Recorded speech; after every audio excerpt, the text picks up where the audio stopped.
إلا ما علمتنا إنك أنت العليم الحكيم ولا حول ولا قوة إلا بالله العلي العظيم. Kitab Pati Faridah, muka surah 6 baris keempat daripada atas. Qala al-muallifu rahimahullahu ta'ala wa nafa'ana bi'ulumihi amin. 6. Ini rukun iman yang kesemua tu terjadi daripada perbuatan Allah. Perbuatan Allah ni dengan muwafaqah, dengan berbetulan, dengan bertepatan, selaras iradahnya, kehendaknya, kehendak Allah pada sedia kala. Semua yang berlaku adalah perbuatan Allah. Allah perbuat selaras dengan ketentuan Allah, ketetapan Allah, susunan Allah, keputusan Allah yang bersifat dengan iradah. Allah yang bersifat dengan iradah telah menentukan segala-gala perkara pada azal. Telah menentukan segala-gala perkara pada azal. Telah. Kemudian segala-gala telah menentukan tanjizi qadim. Telah menentukan segala-gala. Telah menentu ni pada azal sedia kala.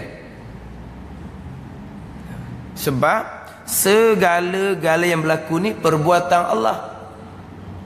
Kemudian segala-gala yang berlaku ni kesemuanya telah ditentukan oleh Allah Subhanahu wa taala. Jadi segala-gala yang berlaku itu adalah ketentuan Allah, ketetapan Allah pada azal. Allah yang bersifat iradah telah menentukan segala-gala perkara pada azal. Allah telah menentukan segala-gala ni selaras dengan ilmu Allah. Yang mana ilmu Allah telah mengetahui segala-gala perkara pada azal, tanjizi qadim.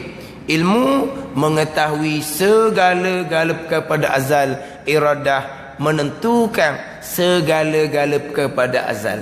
Jadi iradah dan ilmu tanjizi qadim, menentu sedia kala, mengetahui sedia kala. Tidak ada tanjizi hadis bagi iradah, tidak ada tanjizi hadis bagi ilmu. Tanjizi ni kalau iradah menentu, tanjizi ni kalau bagi ilmu mengetahui. Qadim sedia kala, hadis baharu. Jadi ada tak menentukan yang baharu, kemudian pula ada ketetapan yang baharu, ada ketentuan baru? Tidak ada sama sekali. Sebab apa? Sebab Allah menentu selaras dengan ilmu.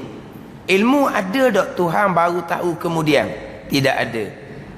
Allah Ta'ala yang bersifat ilmu mengetahui segala-gala pada azal. Tanjizi qadim saja bagi ilmu, tidak ada tanjizi hadis. Ni kira istilah ilmu lah. Kalau kemas sini, kemaslah pemahaman kita, walaupun fardu kifayah pun. Dia tanjizi ni bahasa Arab, asal makna meluluskan. Tapi kalau tanjizi iradah menentulah. Tanjizi bagi ilmu mengetahui, tanjizi bagi basar melihat. Ni nak nampak sikit je ni. Kita pergi pada basar, mudah. Allah qadim. Sifat basar Allah qadim. Ta'alluq sifat basar adalah melihat, tanjizi. Melihat basar ni ada melihat yang qadim, ada melihat yang baharu. Kalau melihat yang qadim, tanjizi qadim bagi basar. Melihat yang baharu, tanjizi hadis bagi basar. Mana melihat yang qadim? Allah melihat zat Allah. Ke Allah tidak melihat zat Allah? Allah melihat zat Allah. Bila Allah melihat zat Allah? Melihat yang sedia kala, dipanggil tanjizi qadim bagi basar. Allah melihat kita, Allah melihat zat kita yang baru. Bila Allah melihat zat kita? Selepas zat kita Allah jadikan, Allah pun melihat. Zat kita ni Allah jadikan baharu kemudian. Maka Allah melihat zat kita pun melihat yang baharu, dipanggil tanjizi hadis sebagai basar. Ni nak beza situ je lah. Tanjizi qadim ni melihat sedia kala akan zat Allah. Tanjizi hadis melihat akan zat kita yang baharu diadakan, melihat pun baharu. Sebelum kita ada, Allah belum melihat lagi zat kita, sebab zat kita belum ada lagi, tapi Allah mengetahuilah zat kita akan diadakan. Artinya di basar ada tanzih qadim, ada tanzih hadis, ada melihat yang sedia kala, ada melihat yang baharu. Ada pun ilmu tidak, ada pun iradah tidak. Mengetahui sedia kala, tidak ada mengetahui yang baharu. Menentu sedia kala, tidak ada menentu yang baharu. Mana apa ni? Mengetahui yang baharu, tanzih hadis bagi ilmu tidak ada. Menentu yang baharu dengan makna tanzih hadis bagi iradah tidak ada. Ilmu tanzih qadim saja, mengetahui sedia kala. Iradah tanzih qadim saja, menentu pun sedia kala. Jadi Allah yang bersifat iradah telah menentukan segala-gala perkara pada azal. Tidak ada ketentuan yang baharu. Mana kalau kita kata tidak ada ketentuan tambahan. Nah, kalau macam kita ada buat keputusan, kita ada buat ketetapan. Nah, kita ada buat keputusan, kita ada buat ketetapan. Sebab kita pun ada kehendak, ada perancangan kita ni. Kemudian kita menetapkan satu perkara. Baharulah bagi kita pun baharu. Kita netak, kita rancang, kita mutuh, netak, rancang, mutuh. Kemudian tu kita pun tambah keputusan baru, tambah ketetapan baru. Tu ada ketetapan yang baru. Sebab apa timbul ketetapan yang baru? Ilmu kita baru nampak hak tu pulaknya. Hak masa buat keputusan terdahulu tak fikir lagi perkara tu. Buat keputusan sebahagiannya putus dah. Jalan separuh jalan, kita kena buat mesyuarat barulah pula. Kita kena buat ketetapan tambahan. Kena buat ketetapan tambahan. Mana apa ni? Ada ketetapan yang baru, perkara hak lain tu ketetapan hak lama, hak itulah. Timbul pula ketetapan yang baru sebab ilmu kita baru tahu kemudian. Jadi ketentuan Allah tidak ada ketentuan yang baru, tidak ada ketentuan tambahan. Allah yang bersifat iradah menentukan segala-gala perkara pada azal. Ini qadar.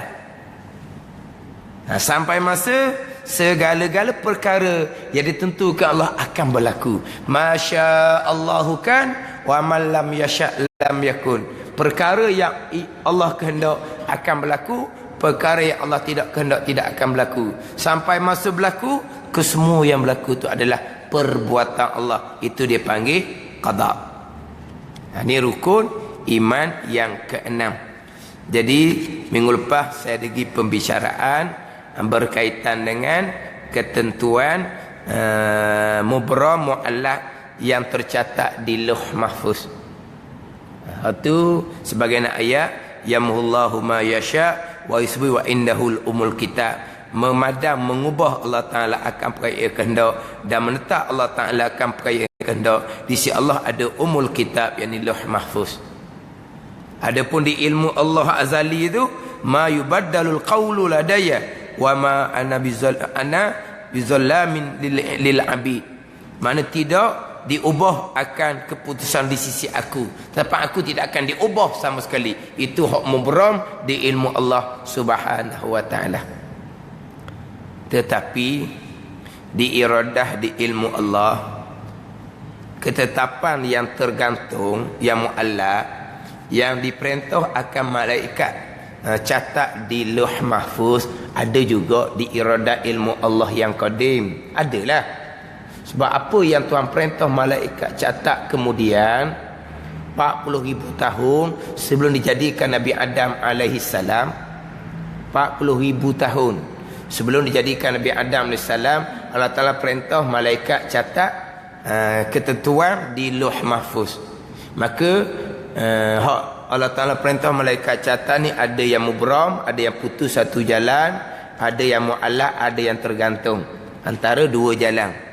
Tapi apa yang akan berlaku selaras dengan hak azali.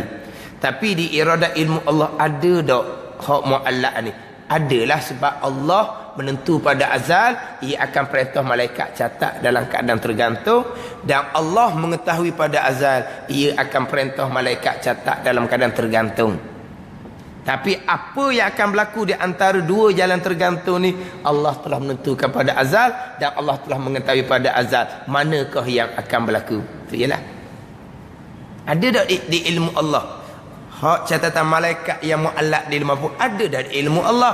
Sebab Allah mengetahui segala-galanya. Termasuk Allah memerintah malaikat catat dan kata tergantung, Allah tahulah pada azal.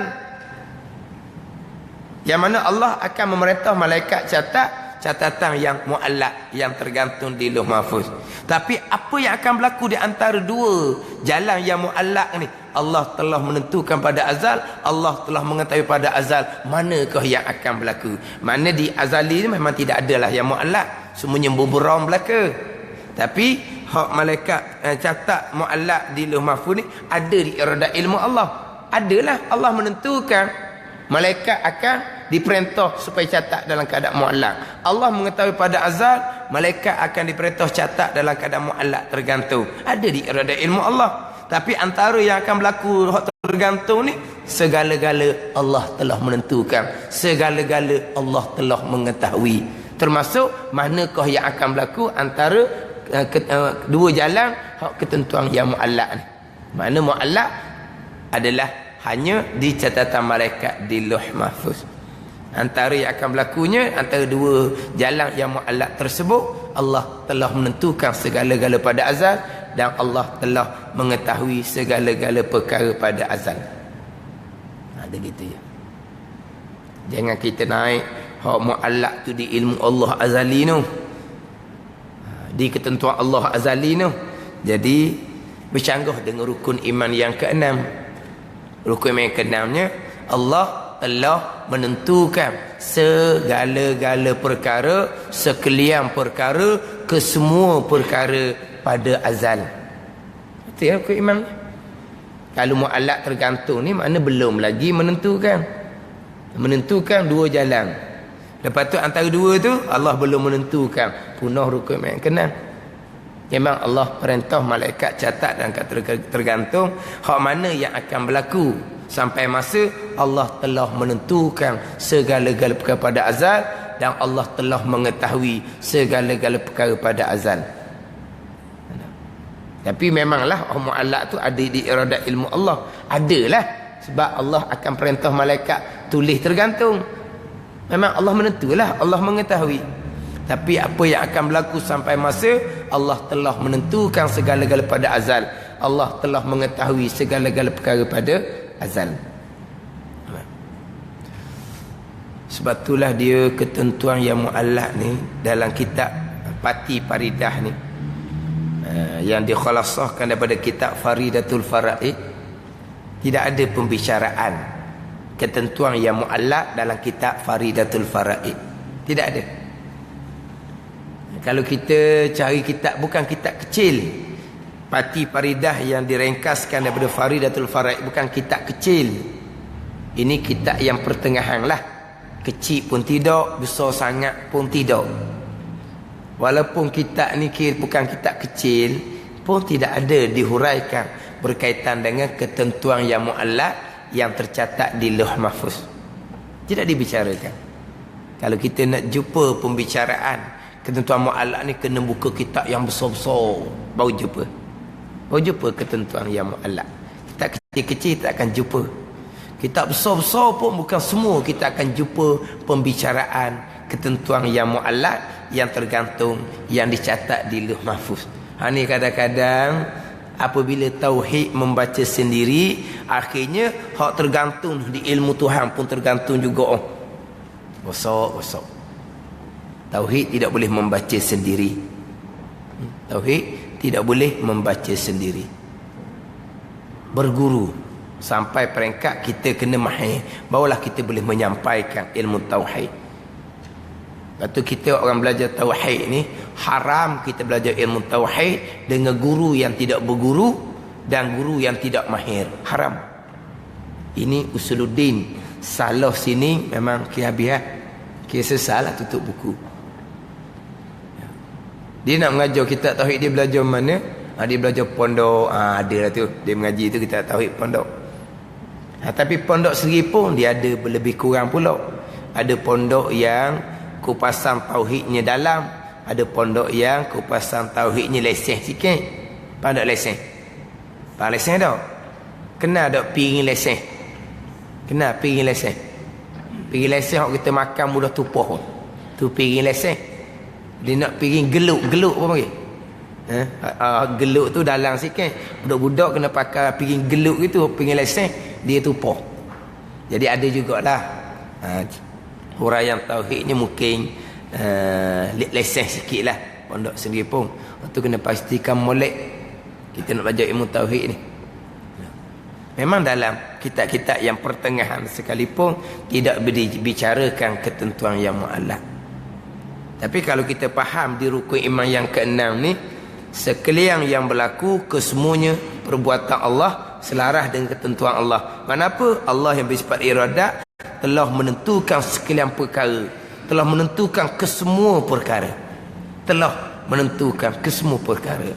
Kita pergi ngaji pula dalam kitab tauhid yang pertengahan ni, Pati Paridah ni, sampai pembicaraan sifat iradah didatangkan ta'alluq iradah. Ta'alluqnya apa? Tanjizi qadim tadilah. Tidak ada tanjizi hadis. Tanjizi qadim mana apa? Allah menentukan segala-gala sedia kala.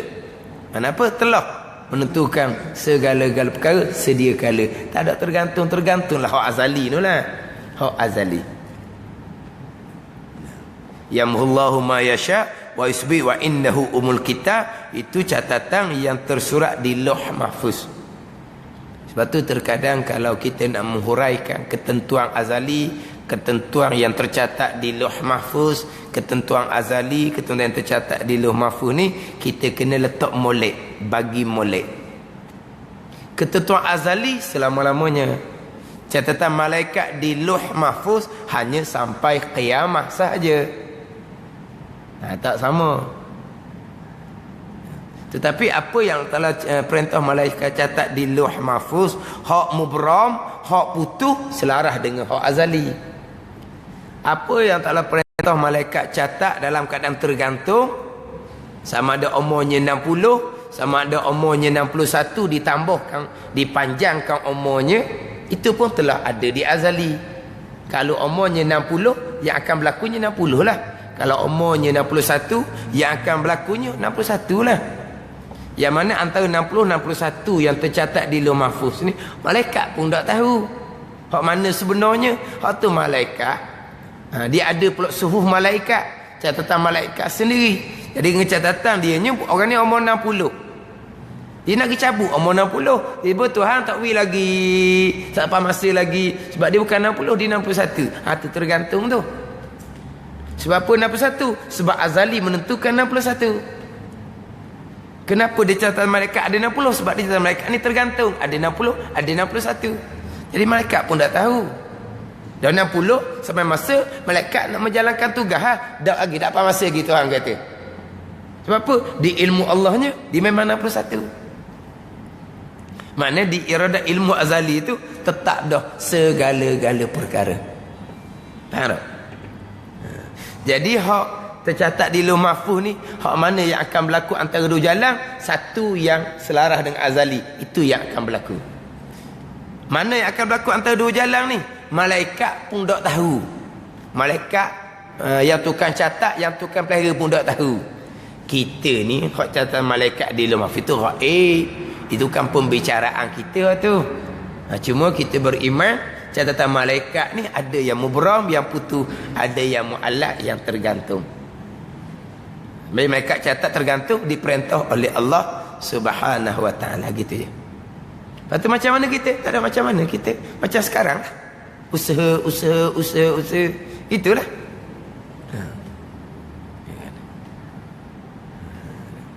Itu hak berkaitan dengan ketentuan. Kemudian pergi kepada ketentuan baik dan jahat. Ketentuan baik dan jahat. Percaya sekian perkara baik dan jahat. Sekian perkara ni baik dan jahat. Kesemuanya datang daripada perbuatan Allah, selaras dengan ketentuan Allah pada azal. Tapi pembicaraan kita sekarang adalah berkaitan dengan qadar, ketentuan Allah pada azal. Maknanya Allah yang bersifat iradah telah menentukan segala-gala perkara yang akan berlaku, sama ada baik ataupun jahat. Dia baik dan jahat ni, kalau dalam hadis Nabi sallallahu alaihi wasallam, wa tu'mina bil qadari khairihi wa syarrihi. Wa tu'mina bil qadari, makna apa? Engkau beriman dengan ketentuan Allah yang bersifat dengan iradah dan perbuatan Allah yang bersifat dengan kudrah. Itu ya hak rukun iman, hak mula-mulanya. Wa tu'mina bil qadari, engkau beriman dengan ketentuan Allah yang bersifat dengan iradah dan perbuatan Allah yang bersifat kudrah. Khairihi wa syarrihi, kalau ngaji nahwu dipanggil badal ataupun ataf bayan dipanggil. Berarti setakat wa tu'mina bil qadari cukup dah. Engkau beriman dengan ketentuan Allah dan perbuatan Allah, cukup dah. Semua tu ketentuan dan perbuatan Allah. Tapi Nabi sabda pula dengan khairihi wa syarrihi, dibadalkan. Badal ni untuk mentaudihkan, nak menerangkan lagi ketentuan Allah, perbuatan Allah ni baiknya ketentuan dan perbuatan Allah, wa syarrihi, dan jahatnya ketentuan dan perbuatan Allah. Jelas nyata, jelas nyata. Khairihi wa syarrihi. Dan riwayat lainnya ni khairihi wa syarrihi wa hulwihi wa murrih. Setengah riwayat yang lain, wa tu'mina bil qadari khairihi wa syarrihi wa hulwihi wa murrih. Itu dia punya badal, nak menjelaskan. Engkau beriman dengan ketentuan Allah yang bersifat iradah dan perbuatan Allah yang bersifat dengan kudrah. Ketentuan perbuatan ni khairihi wa syarrihi, baiknya ketentuan dan perbuatan, jahatnya ketentuan dan perbuatan. Hulwihi, hak mani-mani, hak kita kenang, hak kita suka berlaku tu, ini ketentuan dan perbuatan Allah. Wa murrih, hak murrih, hak pahit-pahit, hak kita tak pernah berlaku juga, ketentuan dan perbuatan Allah Subhanahu wa ta'ala, kesemuanya. Jadi di ataf bayangkan, diperjelaskan lagi dengan baik dan jahat. Cukup jelas nyata di rukun iman yang keenam. Tiba-tiba akhir zaman timbul terkadang saya selama ni saya berpegangnya Allah menentu yang baik je, yang jahat Allah tidak menentu. Jadi macam mana kita keenam-enam rukun iman ni kita ngapa ajak budak lagi dah? Ya. Untung baik, untung jahat daripada Allah kesemuanya. Untung baik, untung jahat kesemuanya daripada Allah Subhanahu wa ta'ala. Yang kita nak peringatnya hak percakapan tu je, hak pegangan, tak ada masalah dah. Sangat jelas, sangat nyata. Untung baik ketentuan dan perbuatan Allah, untung jahat ketentuan dan perbuatan Allah. Apa untung baik? Iman seseorang, taat seseorang, ketentuan dan perbuatan Allah. Apa untung jahat? Kufur seseorang, maksiat seseorang, ketentuan dan perbuatan. Itu akidah kita. Cuma yang kita nak peringatnya itu pegangan. Adapun nisbah percakapan di mulut, nak kena jaga tu.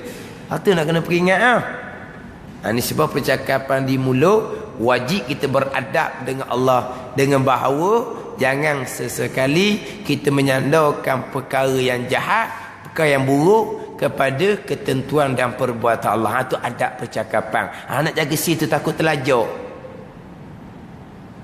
Orang tu sembah berhala, kufur. Tu qada Tuhan tu. Orang tu dok semayang, qada Tuhan tu cakapan mulut kita. Orang tu dedah aurah, qada dan qada Tuhan. Haram dah sebesar kita cakap seumpama tu, tidak beradab dengan Allah Subhanahu wa taala. Lepas tu kenapa pula pegangan hukum iman keenam, segala-gala baik dan jahat. Percakapan kan pula jadi peseng lain, tak serupa dengan percakapan. Dah syarat memerintahkan seumpama tu, kita seumpama tu sudahlah, yang ada persoalan. Jadi macam berpura-pura lah pulaknya. Pegangan segala-gala baik dan buruk. Percakapan yang baik daripada Allah, yang buruk daripada kita sendiri. Berpura-pura sebab tak sama. Dia berpura-pura ni lain. Berpura-pura ni zahir ta'at, hati tidak ta'at. Itu berpura-pura. Zahir buat ibadat, tapi hati riak, ujub, tidak lillahi ta'ala. Itu dipanggil berpura-pura. Kenapa berpura-pura? Zahir ta'at, baik, tapi hati riak, derhaka. Itu panggil berpura-pura. Adapun kita bercakap zahir baik daripada Allah, tak baik daripada kita, pegangan kita segala-gala daripada Allah, berpura-pura guana. Kerana kedua-dua tu ada perintah. Apabila zahir pun ikut perintah, pegangan dalam hati pun ikut perintah, itu hak sebenar, tak panggil berpura-pura. Dah tak sama sebab diperintah supaya tidak sama. Itu je lah. Sini walaupun rukun iman jelas nyata, tengok kalau tak belajar pakai akal, akhirnya berpegang dengan akidah yang khilaf ulama kafir ataupun dosa besar, berpegang perkara jahat. Allah tidak menentukan, Allah tidak mengqadarkan, Allah hanya mengetahui sahaja. Ini akidah yang sesat ni. Walaha baik jahat di rukun iman keenam kan terang-terang.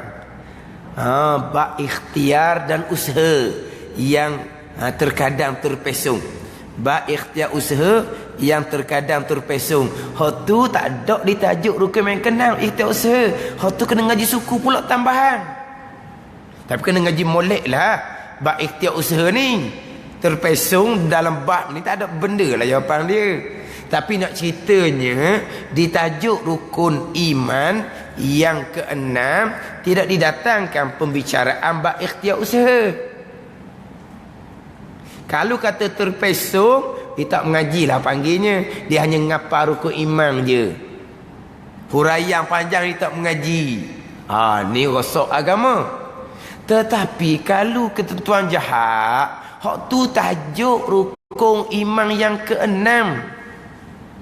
Untung baik, untung jahat, qadar dan qada Allah. Kira-kira tak salah dah betul tu bab pegangan. Timbul salah takut bab cakap ni. Takut salah betul bab cakap. Tu kena ngajilah. Sebab dalam rukun iman keenam tak wayak bab cakap. Bab dalam rukun iman yang keenam cerita bab iman, cerita bab akidah. Adab percakapan macam mana? Tu kena ngaji lain lah pula tambahan. Sama macam ikhtiar usaha, kena ngaji lain yang sebagai tambahan untuk memastikan akidah kita akidah ahli sunnah. Kalau salah dalam bab ikhtiar usaha, salah kadang-kadang jadi qadariyah. Salah bab ikhtiar usaha, salah bab ikhtiar usaha kadang-kadang jadi jabariyah. Tu salah bab ikhtiar usaha. Ni nak kena tambah ngaji molek. Tapi kalau salah bab ketentuan jahat, itu tajuk rukun iman yang keenam. Ni kita ambil pengajaran molek. Tak belajar dalam bab akidah, walaupun tajuk terang-terang baik jahat, duk ngapa di mulut baik jahat, tapi tak ngaji punya pasal, akidahnya tak ada orang tu duk cakap. Di akidah kita je, Allah hanya menentukan yang baik, yang jahat Allah tidak menentukan, Allah hanya mengetahui. Jadi mulut baik jahat, pegangan dok. Sebab apa tu? Walaupun tajuk jelas, tak belajar.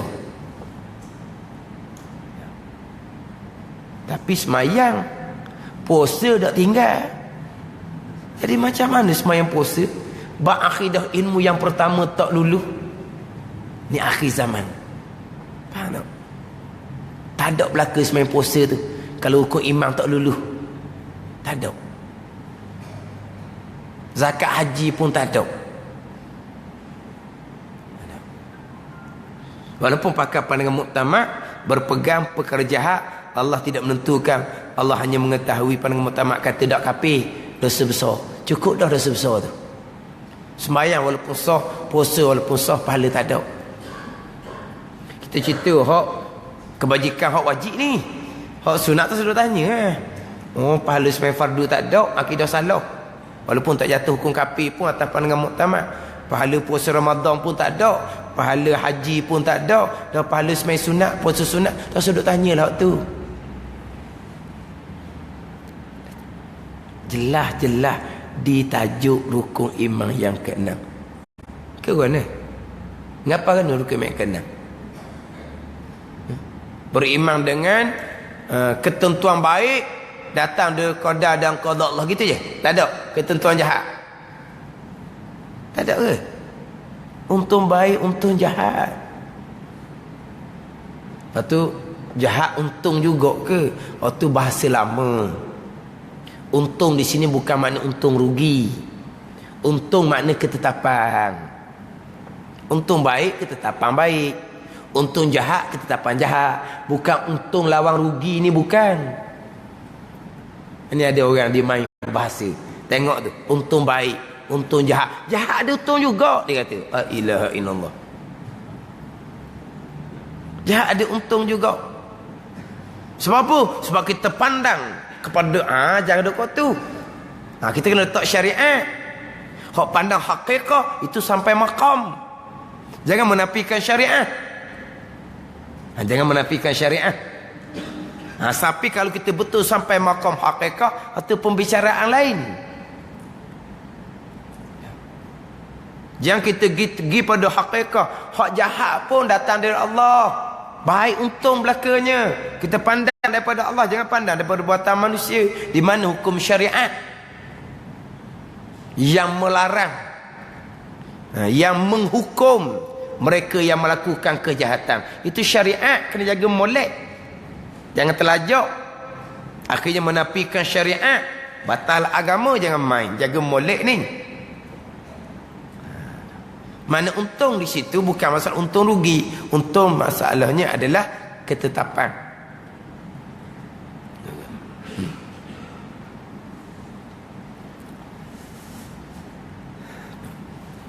Ini nak cerita pengalaman saya mengajar, buat sebagai pengajaran. Saya mula-mula mengajar dulunya, saya biasa, memang saya akan tanya, nak mengaji kitab apa? Tanya nak mengaji kitab apa? Biasa orang mintanya kitab fiqh lah, nak belajar bab semayang. Comel lah tu. Ada orang minta kelas, dah nak kitab apa ni? Kepada ustaz apa nama kita apa pun, kita nak suruh surah kita bunyi je, malu kat orang surah senyap.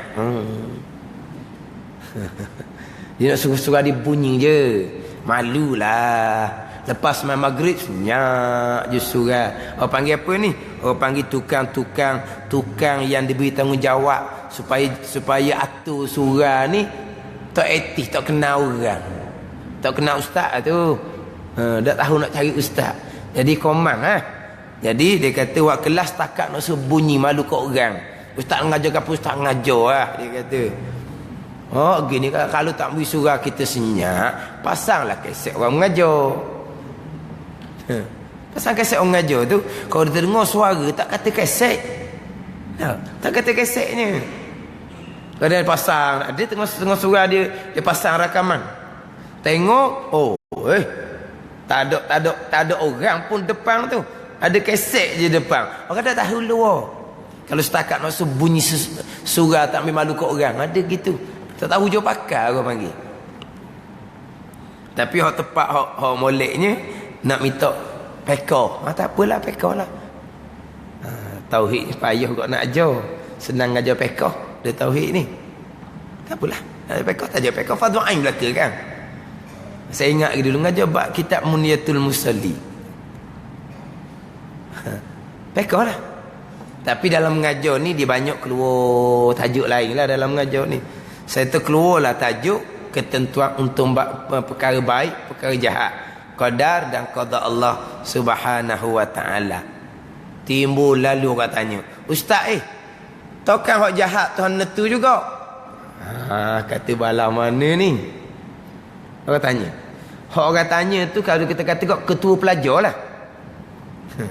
Ketua pelajar. Hak tukang ajak saya ngajar situ. Hak paling lama dengar. Dia royak, dia dengar, dia start belajar masa kayu basikal lagi. Tak bining lagi masa tu. Sekarang tu masa saya ngajar tu anak dia kat umur 30 dah. Bayangkanlah. Masa dia mula belajar, bining budak lagi, kayu basikal lagi dia kata.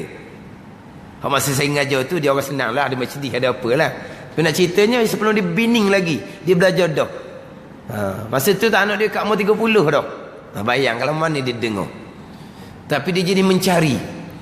Dia punya belajar tu macam-macam peseng dia jumpa. Termasuklah hak guru, hak ajar semayang pakai niat. Dia kata, tapi dah turun. Tapi dang dia tadi belajar. Dia belajar.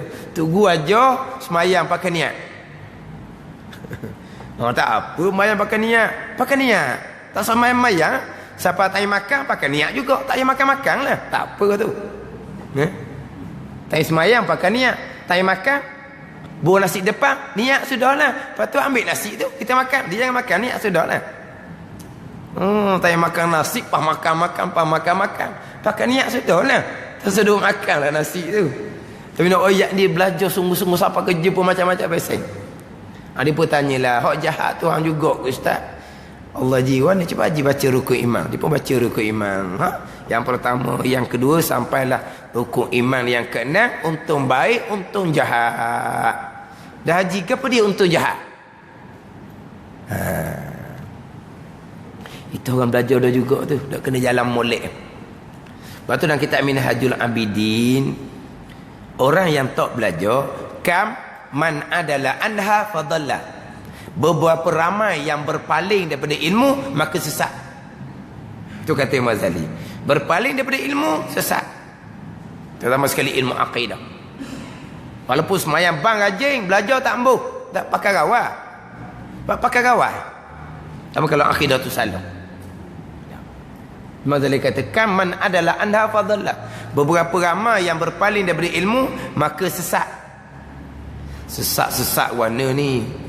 Dah lah. Nabi tinggal kepada kita Al-Quran dan hadis.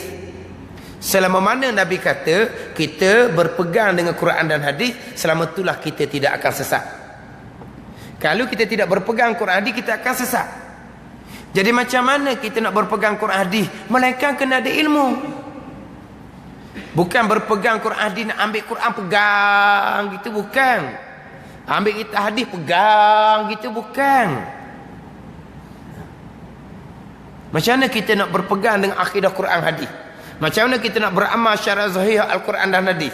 Macam mana kita nak beramal syariat hati dengan Al-Quran dan hadis? Ilmu lah. Jadi kalau tak ada ilmu, macam mana kita nak berpegang Quran hadis? Tidak berpegang Quran hadis, Nabi kata sesat. Berarti Mazali kata berpaling dari ilmu sesat. Dan Mazali kata beberapa ramai orang yang salah jalan dalam pengajian, mutahayyir. Mutahayyir ni panggil bengong. Bengong lah, tercengang. Belajar puluh-puluh tahun, tiba-tiba dah salah jalan. Mengajilah kita tauhid dulu. Tauhid pun kadang-kadang setakat bila lesen gitu je. Akhirnya akidah pun tak lulu, rukun iman pun tak selesai. Belajar, itu dia panggil mutahayyir tu. Jadi bengong lah orang panggil. Belajar lama, main bang tak tinggal, rukun keenam pun tak lulu. Bengong lah bagi. Ni Imam Ghazali kata ni, beberapa ramai orang yang salah jalan dalam belajar. Jalan belajar ni tauhid, kemudian fiqh, kemudian tasawuf. Jadi fiqhnya belajar, tasawufnya belajar, tauhid ni lebih kurang je. Tak boleh gitu. Akhirnya walaupun rupa belajar, tajuk rukun iman pun tak lulu. Bayangkan kalau orang tak pernah belajar.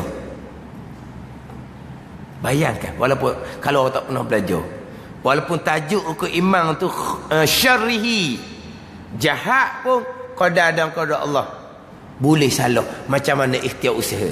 Hak tak ada dalam tajuk rukun iman yang ke-6.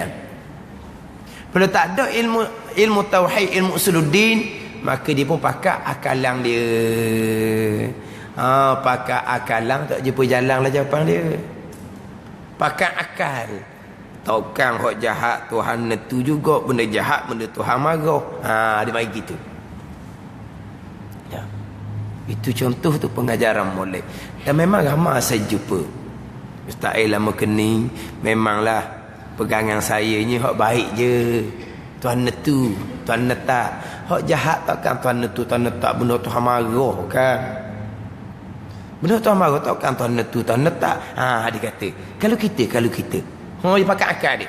Kalau kita nak netu, nak netak ni, ikhtiar, pilihan kita, kehendak kita, kemahuan kita, susunan kita, rancangan pelan kita netu tak benda kita tambah?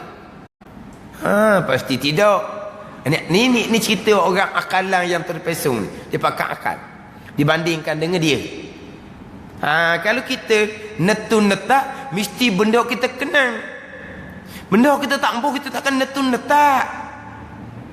Tuhan gitu juga. Takkan benda jahat hak Tuhan tak kenang, hak Tuhan marah, hak Tuhan tak redha, takkan Tuhan pergi netak benda hak dia marah. Dia tengok makan akal jangan main. Walaupun tak rukun iman kenal nak buat mana pula. Hak jahat ni gini ustaz, hak jahat ni. Hak jahat ni miskin. Hak tu jahat. Buruk dia kata buruk. Bukan dia kata jahat. Untung baik, untung buruk. Untung baik, untung buruk. Apa buruk ni? Miskin. Tu qada-qada Tuhan. Sakit. Itu qada-qada Tuhan. Tu buruk dia kata. Miskin, sakit. Bukan kufur dan maksiat. Bagai-bagai saya jumpa sungguh. Ini akhir zaman. Satu kisah tu, dia orang yang ceramah juga, tazkirah ceramah, maghrib ada kuliah. Jadi saya pun adalah beri pandangan. Kita dalam mengajar ni kena tekan sikit kok rukun iman ke-6 tu. Kena tekan sikit, baik jahat tu kena tekan sikit. Dia jawab kan, ana ingat jahat tu tak netu. Ana pun ingat gitu juga. Kenal tak anak? Kenal anak? Anak hantar tu lah you tu. Anak ingat jahat tu tak netu. Anak ingat jahat tu tak netu. Ustaz kan kena anak hantar lah. Kalau cikgu I dengan you. Tak? Kena. Anak ingat jahat tu tak netu. Tu kan ceramah pun. Dulu saya mengajar dulu. Cerita bab akidah. Lepas tu ada satu kelas. Kapal lain lah. Dekat-dekat 1-2 kilometer je. Ada orang mengajar tu.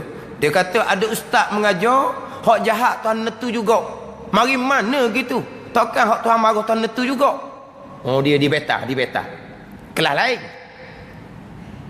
Lepas tak nak beri maju pun dengan saya. Ustaz dia beta balik dia tu. Dia ngajar malam.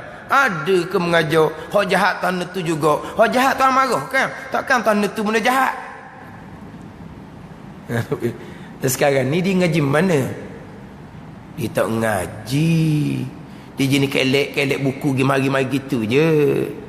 Dia orang ngaji tauhid apa dengan dia tak ngaji. Dia pun tak ke mana hala pegangan ni. Jenis pandai-pandai cakap. Jenis berani duduk depan. Kadang-kadang orang ni rupa agama dia latih supaya bercakap. Dia latih supaya bercakap. Jadi berani bercakap. Kita ni belajar lama-lama pun tak hanya duduk depan. So cakap sekali. Kecing jawapan dia. Enggak. Jangan. Orang tak biasa cakap depan ni. So cakap depan tu demang dah. Demang dah. Kenaling dah. Dia nak nakut bukan cakap depan. Orang tak biasa ni. So jadi tak syekh tahlil pun atas rumah tu nunggu atas rumah. Tak syekh tak apa. Orang dah awak panggil siapa ni? Dia royak nama orang tu, orang ngajuk kamu lah. Kenapa dah dia nak kereta tadi? Turun bawah semula dah. Awak jemput dia. Kenapa berpeluh dah kereta? So dia tak syekh tahlil je berpeluh dah kereta. Runyu siapa naik kata saya dia tak syekh apa kata. Dah kenalin peluh. Ni orang nak jenis dilatih supaya bercakap. Dia hanya bercakap gitu je. Dia bukan belajar agama. Tapi oleh kerana dia pandai cakap, dia panggil ustaz. Ni keponakan ni. Dia panggil dia ustaz. Dia duduk satu kampung tu, bukan kampung dia lah. Kampung mertua, kampung isteri. Jadi orang panggil dia ustaz, ustaz, ustaz. Hak sani, hak sani. Hak beta sani. Ada ke mengajar, hak jahat tuan netu juga. Hak jahat benda tuan marah kan? Takkan tuan netu benda dia marah. Ni pun orang ni. Jadi dia duduk kampung isteri dia, jadi kampung mertua. Ayah dia mari cari anak. Ayah dia mari cari anak. Dia tahu lah anak rumah mana ni tanya. Dia tanya nama. Oh, ustaz. Aku sebut nama ustaz. Aku rasa nama ustaz dah. Ustaz, ayah dia kata, bila anak saya jadi ustaz? Ayah perkejut anak orang panggil ustaz. Allah berat kata masyarakat. Ni ambil pasal ni pun orang no. Ayah kejut anak dia panggil ustaz. Dia betul dia kata, takkan hak jahat tuan tu juga benda Tuhan marah. Nak cerita dulu-dulu. Masa mula-mula saya ngajar dulu.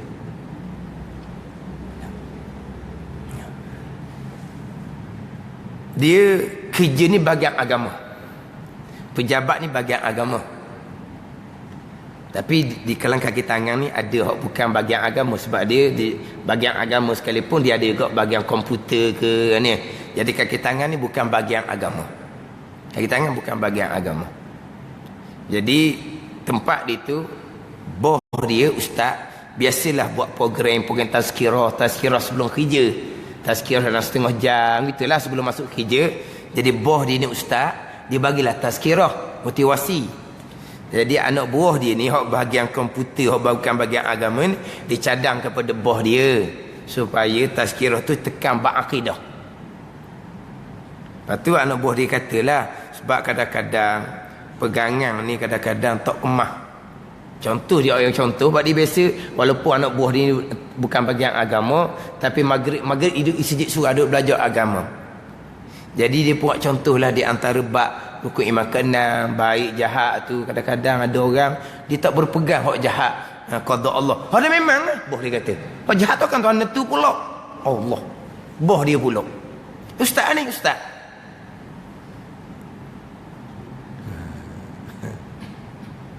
Tiba-tiba timbullah hak nama saya pula. Anak buah dia suruh dengar hak saya hak dalam Masjid Abidin tu. Masjid Putih hak Malang Khamis. Nanti dulu dia nak tanya orang lain dulu. Tanya orang lain dulu. Dia kata pula anak buah dia, "Mung ni Jabariyah ni hak jahat tak di Tuhan juga ni." Bahan Jabariyah dah sekarang anak buah dia. Jabariyah. Sebab apa? Hak jahat kata Tuhan juga. Jabariyah anak buah dia. Ustaz tu kata ke dia. Lepas tu dia ada setuhuk saya lah. Lepas tu bos dia kata dia nak tanya orang lain dulu. Lama senyap tu anak bos dia tanya, "Mana ustaz hak gitu?" Betul lah tadi, betul lah. Hak macam ustaz Wang ngajar Masjid Abidin tu betul lah. Hak jahat pun tuan-tuan juga. Baru betul. Lepas tu dia senyap. Lepas tu kurang gitu lah. Tak ada apa pegang, tak ada. Dia boleh kata anak buah dia berpegang hak jahat ke tuan-tuan mung Jabariyah. Tak nak. Dia panggil apa ni? Salah jalan dalam pengajian. Hak Mazali kata mutahayyir, jadi bengong pasal ni. Belajar agama. Tapi belajar agama, pendidikan agama dia tekan dok. Ilmu pertama ilmu akidah. Tekan ke dok. Kita belajar agama di sekolah rendah, kita belajar agama di sekolah menengah. Dia tekan dok bab akidah ni. Dak tekan bab akidah ni memanglah salah jalan pengajian. Lepas tu dia naik tinggi-tinggi dia belajar agama secara jurusan. Dia ambil jurusan syariah ke, jurusan apa, ambil jurusan lekatah tu. Tapi permulaan ngaji tekan dak akidah. Dak tekan, memang jadi bengong. Walaupun dia jadi doktor bahagian agama sekalipun, dia sudah ambil bidang takhasus. Dia ambil bidang dia bab usuluddin tak cara dah.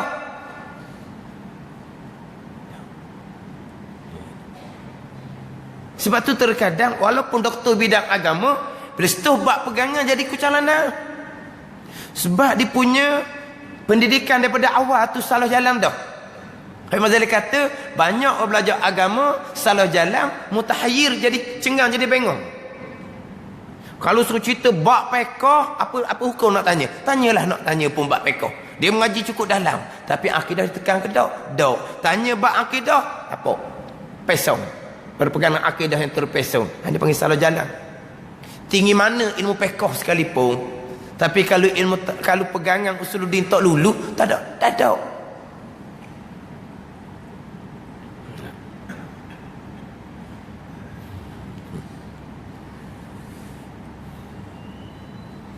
Bahkan ada satu buku, tajuk buku tu Qadar dan Qadha. Tajuk buku Qadar dan Qadha. Yang mulanya doktor bidang agama, tapi bukan bidang usuluddin. Doktor ni dia kena banyak menulis. Bila banyak menulis barulah naik dia punya status dia. Pergi menulis, dia bukan belajar. Tapi dalam dia tulis dalam buku dia ada tajuk kecil di dalam buku tu. Termasuk tajuk dia Kudrat Qadim, Kudrat Hadis. Kudrat Allah dengan kudrat makhluk, kudrat kita. Di situ dia bawa memang jelas-jelas Mu'tazilah Qadariyah. Kudrat kita wibkah. Tapi itu bukan bab tuan jahat, itu bab ikhtiar usaha. Memang jelas-jelas akidah Mu'tazilah Qadariyah. Jalan buku molek-molek ada. Tak ada timbul isu pun. Buku ni belah tahun dah ada di pasaran. Doktor bidang agama. Kenapa jadi salah? Bobak akidah saja. Ni salah jalan pengajian. Tak tahulah macam mana. Pendidikan agama di sekolah rendah, di sekolah menengah. Macam mana penekanan akidah ni? Ini hanya rukun iman yang keenam. Baik, jahat, qadar dan qada Allah Subhanahu wa taala. Waktu kadang-kadang boleh timbul isu-isu, polemik berkaitan ketentuan. Polemik berkaitan ketentuan. Mari berbagai-bagai ni, tak selesai juga. Habis gitu je.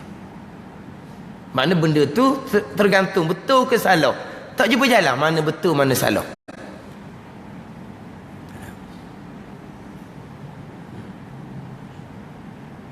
Ingat tak polemik kenaikan harga barang? Polemik kenaikan harga barang ketentuan Allah. Ingat tak? Yang mengeluarkan polemik doktor bidang agama. Kemudian dibantah oleh doktor lain bidang agama. Salah tu. Maka dia pun tuduh-menuduh. Awak Qadariyah, awak Jabariyah. Qadariyah Jabariyah bab ikhtiar usaha. Tak kenal Qadariyah Jabariyah. Tapi mung Qadariyah, mung Jabariyah. Mari pula orang agama lain. Kalau kenaikan harga barang ketentuan Allah, dan orang bunuh orang, ketentuan Allah juga. Naik mahkamah, Tok Hakim tanya, kenapa bunuh orang? Ketentuan Allah. Jadi hak jahat, bunuh ketentuan Allah jugalah jadinya. Dia apa? Bukan ketentuan Allah. Mari pula orang agama lain. Dia kata peniaga Cina, peniaga India yang bukan Islam pun tahu kenaikan harga barang tidak ada kaitan pun dengan Tuhan. Allah, dia bokeh umbi. Bokeh umbi. Lepas tu mana sebenarnya? Mana sebenar? Pakai hanyut gitu, hilang gitu je. Mana sebenar? Ni orang agama yang berlawan. Akhirnya timbul kalau kenaikan harga barang tuan-tuan Allah, bunuh orang, dia memang tuan Allah. Dah boleh ke kalau Tok Hakim tanya, kenapa bunuh orang? Ketentuan Allah Tok Hakim. Patu kan? Tok Hakim ambil dia pinyak dulu. Kena takzir dulu. Haram awak sandar benda jahat kepada ketentuan Allah. Bab pegangan tetap dah. Segala-gala perkara baik dan jahat tu bab pegangan. Oh, dia wak ni apa panggil apa? Wak hujah dia. Wak bela dia lah, bela dia. Hujah bela dia. Kenapa bunuh orang? Ketentuan Allah Tok Hakim, kalau tuan tak tu saya bunuh, takkan saya bunuh pula. Tok Hakim nak orang dia tu. Kena takzir dulu waktu tu. Hak bunuh orang sambung pula bicara. Hak ni takzir dulu ni. Giduk luar kena piak. Ni kena takzir. Ada. Lepas tu sebenarnya macam mana? Sebenarnya segala-gala qadar dan qada Allah. Kenaikan harga barang qada dan qada Allah. Betul.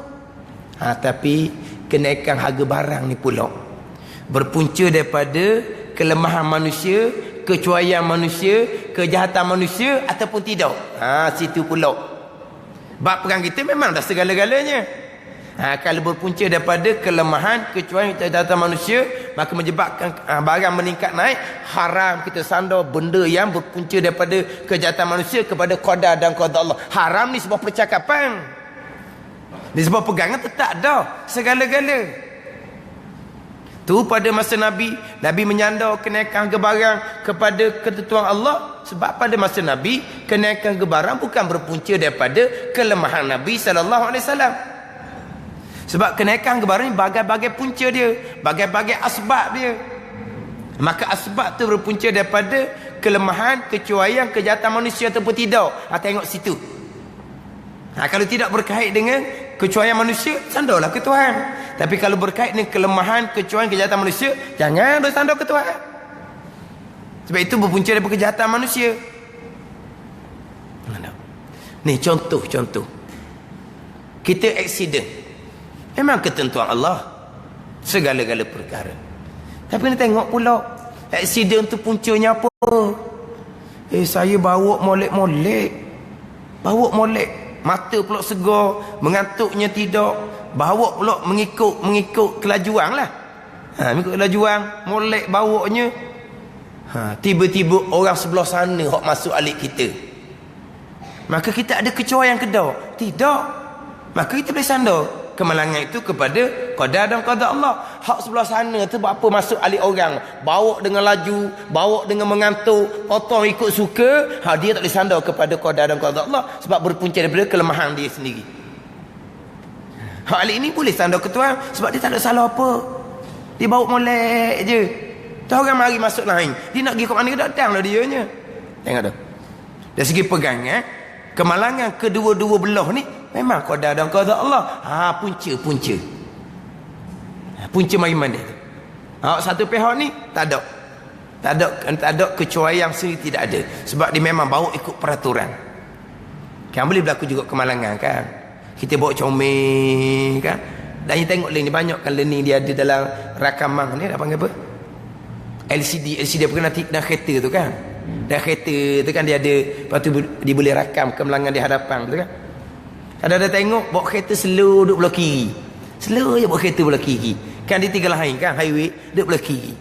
Orang di tengah laju ni babah dia gisek. Dia ni sigung kawan tu, masuk parit kawan tu. Dah dia ada kecuaian ke tak? Tak ada, dia boleh sandar ke Tuhan. Ni hak sigung dia ni. Hak budak orang sigung panggil gesek tau. Bahasa buku panggil bila? Kita panggil. Inilah hak dia buat kita tu orang apa? Gesek tau. Hepek ni, sengaja hepek ni hak dia babah ni. Gesek. Yelah, adik kiri tu kan dia bawa molek je. Dah orang alik kanan kiri tu. Dia cendeng di tengah tu, warna tak tahulah. Dia bedah sakok hak tepi ni. Hak tepi ni pun bahang masuk dalam parit.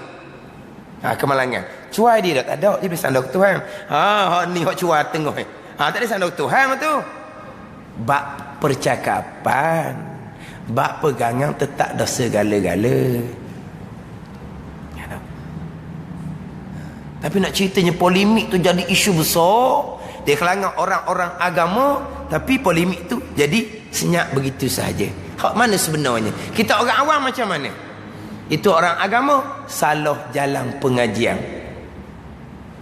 Ini majalah kata salah jalan pengajian. Walaupun belajar agama akan jadi mutahayyir, dia bingung. Jadi bab rukun iman ke-6 pun tak boleh nak beres. Sedap gitu. Kalau benda cuai, Allah. Kalau benda molek, aku. Ni nyakit ni. Benda yang berlaku berpunca dari kecuaian kita, nak orang negeri dah takdir Allah. Benda yang berlaku cermulang comel, tengok siapa buat kerja. Jadi hak tak molek digebuh Tuhan, hak molek gebuh ke dia. Kita hak baik daripada Allah, hak tak baik kecuaian saya. Itu adab percakapan kita. Pegangan tetap dah di rukun iman yang ke-6. Baik jahat, qada dan qada Allah Subhanahu wa taala. Ni kita pergi pada tajuk baik dan jahat. Ni kita sambung-sambung depan lah pula. Bab baik dan jahat. Satu-satu bab lah kita naik sikit gitulah. Pegangan. Tapi tadi sebagai pengajaran lah. Macam mana bab ketentuan jahat yang memang ditajuk rukun iman ke-6 pun boleh terpesong. Kalau bab ikhtiar dan usaha terpesong jadi qadariyah, terpesong jadi jabariyah, itu usaha tak ada ditajuk rukun iman ke-6. Lepas tu kena pada huraian dia pula. Kena ngaji molek lah bab ikhtiar usaha. Tapi kalau salah bab ketentuan jahat, Allah tidak menentukan, Allah hanya mengetahui, itu tajuk rukun iman yang ke-6 tu. Ni pengajian akhir zaman.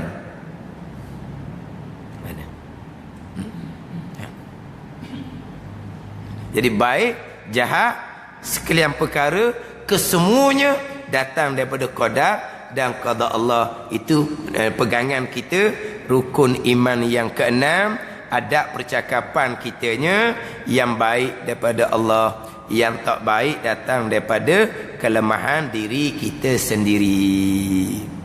Itu adab percakapan. Sebagaimana orang ceramah di tazkirah, akhir sekali yang baik daripada Allah, yang kurang tu kelemahan saya. Itu adab percakapan. Ini ada tukar pesing pula. Yang baik daripada Allah, yang tak baik pun daripada Allah, saya bertaubat. Pula dah, tak payah. Yang baik daripada Allah, yang kurang tu daripada kelemahan saya sendiri. Itu adab percakapan. Bukan kata orang ceramah cakap gitu, kita cakap harian pun gitulah. Cakap somok-somok harian kitanya, baik daripada Allah, tak baik daripada kita. Itu cakapan harian kita. Bukan kata penceramah nak tutup majlis ilmu dia cakap gitu dah. Itu cakapan kita. Termasuk penceramah pun gitulah cakapan dia. Yang baik daripada Allah, yang kurang kelemahan saya sendiri. Tak boleh kata yang kurang Allah juga, tapi saya bertaubatlah. Lagi kau tu tak payah tukar-tukar dah. Itu bukan kata orang ceramah je, kita somok-somok pun. Yang baik daripada Allah, yang tak baik datang daripada diri saya sendiri. Itu adab percakapan. InsyaAllah mengharapkan kita pergi pada ketentuan baik dan jahat. Wallahu a'lam.